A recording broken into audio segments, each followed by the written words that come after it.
सभी है लेकिन हाँ कोमा में जाते हैं, मर जाते हैं। अच्छा, टू व्हीलर के साथ में जब हम लोग चलते तो सबसे सेंसिटिव पार्ट कौन सा बनता है? ये मैं जनरल नॉलेज की चीजें बात पूछ रहा हूँ। सर ही कहा। और कोई पीछे से बताओ भाई, देखो कितने अच्छे तुम लोग ऐसे ही बैठे हो, तुम बताओ।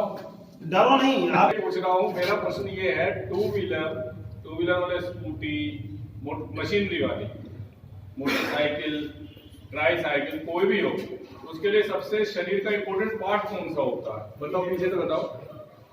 सर मतलब इस चीज में जब लगता है चोट तो ज्यादातर बचने के चांसेस नहीं होते। इंपॉर्टेंट चीज सर है ना सर रीढ़ की हड्डी नहीं हो सकती। हाँ, वही मैं आपकी बात बता रहा हूँ, सिर है ना सबसे इंपॉर्टेंट बात। तो अब ये बताइए, अच्छा फोर व्हीलर के लिए सबसे इंपॉर्टेंट क्या चीज है?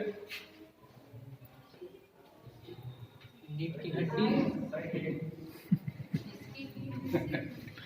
देखो, दोनों चीजों का अंतर समझो, तुम बिल्कुल सही जा रहे हो, यानी कि तुम्हारा जो एजुकेशन यहाँ का लेवल है काफी अच्छा है, बच्चों के अंदर एक्सटेम्पोर की जो पावर है बहुत अच्छी है, बहुत अच्छा है। यहाँ के जो गार्जियंस हैं, टीचर्स हैं, मेहनत कर रहे हैं और बच्चे का रेस्पॉन्स जो है मुझे बहुत अच्छा लगा।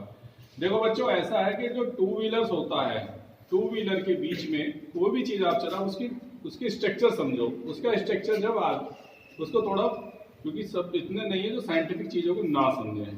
जब आदमी किसी व्हीकल पे बैठेगा, किसी भी चीज पे बैठेगा, तो उसकी पोजीशन इस तरह से रहेगी। अब चूंकि मैक्सिमम टाइम में क्या होता है, स्कूटी और स्कूटर में क्रॉस लेग्ड आदमी बैठता है। जब एक टांग इधर होगी, एक टांग इधर होगी, और पीछे वाला भी ऐसे बैठेगा और ट्रिपलिंग और कर दी, तो होगा क्या, उसकी जो बॉडी का मतलब दोनों पैरों के बीच के हिस्से में मशीनरी आ गई, अब वो लॉक हो गया। ठीक है, जब वो लॉक हो गया तो इसका मतलब ये है कि जितना भी एक्सीडेंटल केसेस होंगे, सपोज करो किसी आगे से जर्क लगा, उसको किसी से हिट हुआ, तो देखना मैक्सिमम टाइम में उसकी जो बॉडी पार्ट है ना, ये सब एरिया उसका डैमेज हो जाएगा, क्योंकि गाड़ी बीच में फंस जाती है। अब रही बात फोर व्हीलर में, फोर व्हीलर में जब आदमी जाएगा तो जैसे फोर व्हीलर में गाड़ी चला रहा है, वो स्टीयरिंग में गाड़ी चला रहा है, लेकिन जो गाड़ी का जो सबसे इंपॉर्टेंट पार्ट होता है, डेट इज द स्टीयरिंग, क्योंकि उस स्टीयरिंग पर कितने कुंटल की गाड़ी कंट्रोल हो रही है, वो भी। अब उसकी स्पीड देखो, एक्सीलरेशन, हाईवेज बने हुए, सुपरवेज बने हुए, आप 120, 140, 160 की स्पीड पे चल रहे हैं, कंट्रोल क्या चीज कर रही है? सिर्फ आपका केबिन, आपका स्टीयरिंग। हल्के से आप अगर ऐसे घूमते तो गाड़ी एकदम पलट जाएगी, हल्की सी ब्रेक लेंगे, मतलब पूरी गाड़ी कितनी स्पीड से जा रही है। एक तो स्पीड, ऊपर से वेट, तो आप उसको कंट्रोल कर रहे हैं। तो अब आप ये बताइए, आपकी बॉडी उसी दिशा मूवमेंट चल रहा है भाई, जब आप उसमें बैठे तो बॉडी भी तो उसी पोजीशन में जा रही है। 120 की स्पीड में कोई चीज चल रही है और आपकी बॉडी कितनी है, और अगर कोई जर्क लगेगा तो ऑटोमेटिकली वो इतना मजबूत रहता आगे का हिस्सा कि आपका जो रिब्स पोर्शन है ये एकदम डैमेज, क्योंकि इसमें इतनी ताकत नहीं होती हमारे, हम लोहे के तो बने नहीं है। तो अक्सर देखा होगा, जैसे ही आपका लगा, सीट बेल्ट क्यों कहते हैं? सीट बेल्ट इसलिए कहते हैं कि उसकी जो टक्कर होगी वो आपको इससे रुक जाएगा और एयरबैग्स खुल जाते हैं, जो आज लेटेस्ट टेक्नोलॉजी है, तो आप बच जाएंगे उससे। इसलिए बताया जाता है चोट कब आए, उससे कम आएगी। लेकिन जैसे अगर आप सीट बेल्ट नहीं लगा रहे हैं तो आपका जो ये ब्रेन है वो नीचे जाकर लगेगा, और ये पसलियां जो होती हैं हम लोग की चेस्ट पोर्शन में, पूरा स्टीयरिंग तोड़ देगा, क्योंकि वो इतना मजबूत बनाती है कंपनी, कोई भी, क्योंकि बिना उसके चल ही नहीं पाएगा, वो पूरा मशीन उस पर मूव चल रही है, और इतना मजबूत बना देगा आपका ये फ्रैक्चर्ड हो जाएगा और आप मर जाएंगे। उसके लिए इंपॉर्टेंट सर नहीं होता, उसके लिए इंपॉर्टेंट ये पोर्शन होता है। टू व्हीलर के लिए इंपॉर्टेंट हमेशा सर होता है, इसलिए होता है कि शरीर का सबसे बेकार पार्ट होता है वो होता पेट, याद रखना। बेकार मतलब वैसे बेकार नहीं, लेकिन सबका कॉन्शियस इस पे ज्यादा होता है, मजबूत होता है। मोटे लोगों का पेट जैसे बोलते हैं ना, पेट कितना बुरा लगता है, किसी का पेट निकला है पूरा शरीर ढांचा बिगड़ जाता है ना। तो मतलब ये है कि आप लोग उससे बचने के कॉन्शियस हो सकते हैं, लेकिन जो सर होता है वो आपका बहुत ज्यादा सेंसिटिव होता है। इसलिए सेंसिटिव होता है, आप या तो इस बल गिरेंगे या इस बल गिरेंगे, कंक्रीट की सड़क हो सकती है, या आप लोहे से किसी से टकरा सकते हो, तो आपका डैमेज हुआ, ब्रेन हैमरेज हुआ और कोमा में जाके दी एंड हो गए। तो मेरा कहने का मतलब ये, जब आपको इतनी सहूलियत देती है कोई चीज़, आपने इग्निशन दिया और गाड़ी तो क्लच दबा स्टार्ट हो गई, हल्की सी चाहे स्कूटी है, अब आप देखें सब बाइक्स भी आजकल मुझे लग रहा है ये सब आ रही है, बुलेट भी सब इंग्लिश। कंफर्टनेस पिछले 5 सालों में अगर आप गाड़ियों पे किया, मैं बिल्कुल टॉपिक से अलग हट के बात बता रहा हूँ, लेकिन सोचो इस चीज़ को, 5 सालों में जो हमारी ऑटोमोबाइल इंडस्ट्री है, ऑटोमोबाइल इंडस्ट्री में कंफर्ट लेवल सबसे ज़्यादा बढ़ गया है। मतलब आपको कष्ट ना करना पड़े। एक समय वो था जब आप तो हुए नहीं होंगे, देखोगे स्कूटर किक से स्टार्ट होते थे, आप लोगों को तो झुकाना पड़ता था, क्यों? अरे वो उसको टेढ़ा करके स्टार्ट करना पड़ता था, पीछे ओवर हो जाए तो टेढ़ा करना पड़ता, ओवर हो जाए टेढ़ा करना पड़ता था, चौक ऊपर करनी पड़ती थी गाड़ियों में। अभी कोई देखा आपने गाड़ी में धक्का लगाते हुए? तो सेल्फ स्टार्ट है, स्टार्ट होगी तो नहीं। इस समय इतना कंफर्ट लेवल आपको, मतलब वो आ गए हैं, आपके एयरबैग्स आ गए हैं कंफर्ट के साथ। जब कंपनी आपको कंफर्ट लेवल, तो आप लोग क्यों सिक्योरिटी से हम लोग खिलवाड़ करते हैं? व्हीकल्स जो होते हैं आपकी सुविधा के लिए होते हैं। व्हीकल से कोई आदमी अगर खिलवाड़ करता तो समझ लीजिए वो जिंदगी से खिलवाड़ करता है। इतना प्रचार प्रसार चलता है, हम लोग ऑटो फालतू की, अभी मैं जाऊं यहाँ से और दिल्ली जाऊं या इसी रोड पे हंडिया निकलूं, जिसको मैं नहीं जानता मेरे आगे चल रहा है, मान लो 2 व्हीलर वाला ही हो, 4 व्हीलर पे चल रहा, वो हमसे आगे ओवरटेक करके निकलेगा, हमारे अंदर एक अजीब सी फीलिंग होती है यार हमसे आगे कैसे निकलेगा, उसका ना मैं जानता ना कुछ करता, तो एक कंपटीशन स्टार्ट हो जाता है। और मान लो 10-20 किलोमीटर साथ साथ चला तो कभी वो हमसे आगे आएगा, हम उसके पीछे जाएंगे। कभी भी रोड पर कंपटीशन नहीं करना है, क्योंकि रोड पर जो व्हीकल आदमी कंपटीशन हंसी खिलवाड़ करते हैं, अभी आपने देखा होगा कभी कभी जो एक्सप्रेस वे बने हुए हैं बड़े बड़े 8 लेन्स वाले, तो वो चलते हैं, बाइक्स की रेस लगाते हैं, भाई कौन सबसे पहले पहुंचेगा। कभी भी रोड पर आपको ड्रामा नहीं करना है। जिग-जैग वे में लोग गाड़ी चलाते हैं, ऐसे करके ऐसे चलाते हैं। अब बताइए 90-100 ठीक है, आपकी नई सुपर बाइक्स आ रही हैं, आप जिग-जैग वे में गाड़ी चला रहे हैं, क्यों चला रहे हैं भाई? हल्की से अगर स्निक हो गई, आप उसमें बैठे हैं, जब तक कंट्रोल बैलेंस बना हुआ जब तक ठीक है, और अगर बैलेंस नहीं बना हुआ तो बाइक इधर जाएगी, तुम इधर जाओगे। तो पहली बात ये, और दूसरी बात, अपने व्हीकल के साथ मजाक नहीं, उसको टेक इट वेरी सीरियसली। वो एक मशीनरी है और आप उसके मास्टर हो। ऐसे नहीं कि मशीनरी मास्टर है, हम लोग उसके स्लेव हैं, गुलाम हैं, नहीं, आप उसके मास्टर हो। आप उसको उतनी चीज़ों में चलाओ, पूरी उसके बारे में जानकारी रखो, पहली बात। दूसरी बात, जब आप रोड पर उतरें तो आपको पूरे ट्रैफिक सिग्नल्स की जानकारी होनी चाहिए। ट्रैफिक सिग्नल में केवल इतना ही नहीं कि लाल बत्ती दिख गई, हरी बत्ती दिख गई, पीली बत्ती दिख गई, रुकना, हरी बत्ती पे चलना, ये तो छोटी छोटी चीज़ें हैं। क्योंकि अब आप बेटा इतना पढ़ रहे हो, इसमें क्या आपको, मुझे लग रहा 100 के नियर अबाउट आपके ट्रैफिक सिग्नल्स हैं, इतने तो है ना, 80+ में आपके ट्रैफिक सिग्नल्स हैं। अभी आपके देखो ये हाईवे जा रहा है, बगल में हाईवे जा रहा है, अब आप देखो, उसको रुक कर देखो, उसको एक एक चीज़, वो एक एक चीज़ बनाते हैं, हम लोग उसको नज़र नहीं डालते। गवर्नमेंट जो बनाती है आपके हर चीज़ के लिए, स्कूल होगा तो बच्चा दौड़ता हुआ दिखाई देगा, आपने देखा होगा, रेलवे क्रॉसिंग में तो इस तरह से ऐसे बना होगा, नो प्रेशर हॉर्न जोन होगा तो उसमें भोंपू बना होगा, उसको काट देंगे। हॉस्पिटल सामने दिखाई देगा, बेड बना दिखाई देगा, ठीक है, और उसको है ना, ये इंडिकेट कर रहा है कि सामने कोई हॉस्पिटल आने वाला है। कहीं कहीं आपने देखा होगा, जैसे हमको यू टर्न लेकर वापस आना है तो यू टर्न में एक एरो का निशान नीचे रहता है, इसका मतलब आपको गाड़ी इधर से मोड़नी है। कहीं कहीं आपने देखा होगा कि ऐसे कर, अब चूंकि यहाँ है नहीं, ऐसे आपको जाना तो ऐसे करके आपको मतलब ओवरटेक राइट से चलना है। तो ये आपको सारे ट्रैफिक सिग्नल्स की जानकारी होनी चाहिए। कहीं कहीं लिखा होगा 30, कहीं लिखा होगा 60, कहीं लिखा होगा 100, इसका मतलब ये आपकी गाड़ी की स्पीड है कि आपको यहाँ पर इस पर्टिकुलर जोन में 30 से ऊपर नहीं चलना, 100 से ऊपर नहीं चलना, 60 से ऊपर नहीं चलना।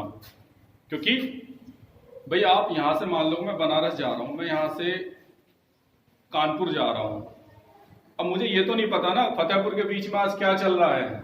फतेहपुर के बीच में हो सकता है किसी कोई 15 दिन पहले कोई हॉस्पिटल बना हो, या 15 दिन पहले कोई बाजार बना हो, तो वहाँ के लोगों ने या वहाँ के एडमिनिस्ट्रेशन ने, वहाँ के जो रोड बना रहे हैं उन्होंने एक मार्का लिख देती, तो मुझे ये पता लग जाएगा अगले आदमी को भाई यहाँ पर एक कंजेस्शन एरिया शुरू होने वाला है, भीड़ भड़का शुरू होने वाला है, तो मुझे अपनी स्पीड कम रखनी है। हम लोग वेयर अबाउट, हम लोग अपने शहर के बारे में तो जानकारी रहती है, भाई मुझे यहाँ से भदोही जाना, मुझे ये ध्यान में रहता है कि कहाँ ब्रेकर पड़ेगा, आपको ही पता होगा। अब आप यहाँ से घर से स्कूल जाएंगे, आपको एक एक चीज पता होगी, मतलब ये रोड गली तो सबको पता होगी, ये भी तक पता होगा कि यहाँ पर एक रोड टूटी मिलेगी। लेकिन अगर आपको अगर यहाँ से किसी को दिल्ली जाना हो, किसी को कहीं जाना हो और आप अपने व्हीकल में चल रहे हैं बना, तो आपको क्या पता यहाँ से वहाँ पर क्या चीज चल रही है। तो वहाँ पे जो सिंबल्स होते हैं वो आपको ये बताते हैं कि इस पर्टिकुलर जोन में ये चीज है। अभी कोई लोग कभी पहाड़ों पर जाइएगा तो उसमें एक स्लीपर वे में भाई लिखा रहता है डेंजर जोन, आगे लिखा, कहीं कहीं देखा होगा आप ये सोनभद्र साइड में जाएंगे तो लिखा रहेगा अंधा मोड़। अंधा मोड़ का मतलब आगे गाड़ी वो सड़क ऐसे घूम रही है। अब आपकी जो स्पीड है, जो आप 80-90 की स्पीड पे चल रहे हैं, वो ऑटोमेटिकली 40 पर जानी चाहिए। ये छोटी छोटी चीजें हैं, कोई बड़ी चीज नहीं है, बस ये है। और मैं जहां तक मानता हूं एक्सीडेंट में आपका घायल होना, विकलांग होना या डेथ हो जाना, तो ये समझते हैं अपनी इनवाइट की गई चीजें हैं।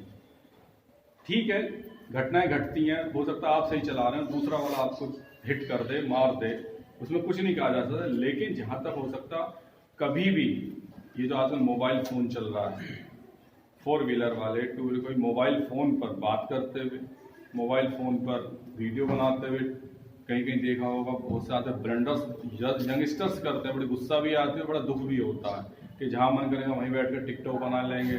उनका मन करेगा तो हाईवे दिख गया, कहीं पुल दिख गया, बढ़िया अच्छा सा सीन दिख गया, तो वहीं पे बना रहे हैं। What is this? This is totally rubbishness. अब आप जा रहे हैं, आगे चलेंगे धीरे धीरे, तो वहां पर आपको हेलमेट पहनना है, ड्रिंक नहीं करनी, उस पर लिखा रहता है। और तीसरी इंपॉर्टेंट चीज होती है, कभी अगर आपको नींद आए तो रुक जाओ। अभी हाईवे पर जब भी जाएंगे देखा तो उसमें लिखा रहता है शराब पीकर वाहन ना चलाएं, लिखा रहता है ना, या देर से क्या लिखा है, दुर्घटना से देर भली। तो ये सब चीज आपके इंडिकेशन के लिए, फिर भी हम लोग इतने लोग मर रहे हैं। जैसे अभी हमारे TSI साहब ने कहा था, एक्सीडेंट में मुझे भदोही पता नहीं कितने तो कमी आई सर, 25% के हम यहाँ पर जिले में कमी आई, RTO साहब भी बता रहे थे। लेकिन फिर भी अभी मैं कल कोयरोना से आ रहा था, वहां से इधर से जैसे निकला था, 2 व्यक्ति पड़े थे शराब के नशे में, और नशे में एकदम गाड़ी इधर पड़ी, हेलमेट इधर पड़ा, मोबाइल इधर पड़ा, उनको हॉस्पिटल पहुंचाया, गाड़ी सीज हुई, सब चीज हुई। ये सब चीजें आपको जानकारी अपने परिवार में दो, भाइयों को दो, कि 2-3 चीजें बिल्कुल स्पष्ट मना कर दो बिना हेलमेट के। क्योंकि दूसरे वालों को ये नहीं पता ना कि आपको सब्जी लेने जाना हो तो या आपको 100 किलोमीटर आगे जाना है, पता लगा कुछ नहीं हो तो कोई जानवर ही सामने आ गया और फिसल गया, आपकी है ना हड्डी टूट गई, बेड पर आप आ गए। तो सारे के सारे लोग हेलमेट का प्रयोग करें, 2 व्हीलर्स वाले। जो भी हमारे ट्रैफिक सिग्नल्स बने हुए हैं उनका पालन करना चाहिए। रेलवे क्रॉसिंग है, खामे आप देखते होंगे रेलवे की ट्रेन की चपेट में आ गए 2 आदमी मर गए। अब ट्रेन की चपेट में कब आएंगे? जब वो वहां पर होंगे, भाई पटरी के पास जा रहे होंगे, जब उसने इतना बड़ा बोर्ड लगा रखा है सब, लेकिन फिर भी हम पकड़ी किराए पे जाकर देखो जरा, बच्चे ही लोग, सारी ट्रेन सामने से आ रही होगी, ऐसे करके निकालेंगे। तो भाई सबको दिख रहा है कि क्यों निकाल रहे हो तुम, बस इसलिए कि मैं जल्दी से आगे निकल जाऊं, और फिर चपेट में आगे। तो ये तो दुर्घटनाएं हैं। और आप चूंकि बच्चे हो, समझदार हो, यहाँ पर शिक्षा ले रहे हो, आपका असर हम लोगों की बातों से ज्यादा परिवार पर, समाज पर पड़ता है। जैसा आपने कहा अभी, बिना घर से बिना हेलमेट पहने हुए कोई ना निकले। जो ड्रिंकन पोजीशन में गाड़ी चलाता हो उसको आप मना कीजिए। एक तो गाड़ी वैधानिक कार्रवाई तो अलग होगी, उसके अलावा जान का भी मतलब जोखिम हो जाएगी जान की। तीसरी बात ये होती है, ट्रैफिक सिग्नल्स का पालन करने की आदत डालनी है तो डालनी है। ये भी अब आपको रखना है यार। कई सारे ट्रैफिक सिग्नल्स हैं, थोड़ी थोड़ी चीजें आपको पता होना चाहिए कि रेड लाइट, जंप लाइट। बड़े शहरों में जाएंगे तो एक चीज होती है, जाएंगे आप कोचिंग के लिए, सर्विस करने के लिए, ऐसा तो नहीं हमें दें। हर कोई आदमी बाहर जाता है, रिश्तेदारी में जाता है, शादी ब्याह में जाता है, कोचिंग करने जाता है, रोड्स पर आपका चलना, हर किसी का एक एक चीज। तो मैं आपको देख रहा हूं कि एक स्मार्ट पर्सन की तरह, स्मार्ट सिटीजन की तरह आप लोग ट्रैफिक एक इम्पोर्टेंट सेंस आप पैदा करिए, उनमें बताइए जो ट्रैफिक सेंस, गुड सेंस क्या होती है।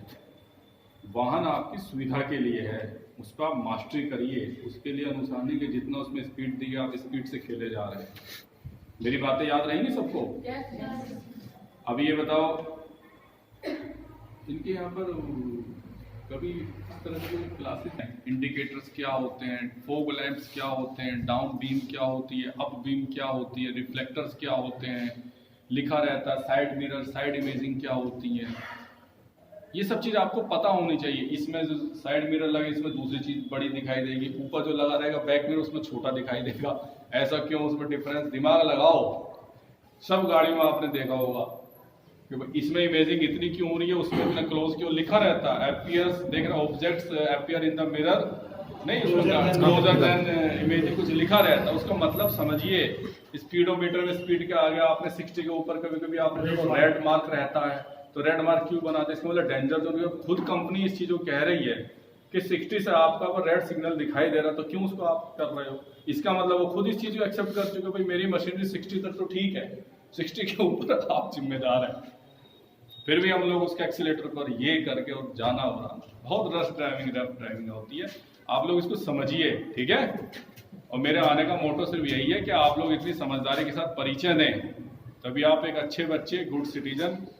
और एक इम्पोर्टेंट चीज़ और जो हमारे अभी TSI में बात खत्म कर रहा हूँ अपनी, जो TSI साहब ने भी कहा वो ये है कि जो हमारा एक किसी का एक्सीडेंट हो गया, वो इस स्थिति में नहीं है कि वो फोन कॉल कर सके, आसपास के लोग जब तो उसको उठा ही लेंगे, लेकिन अगर कोई निर्जन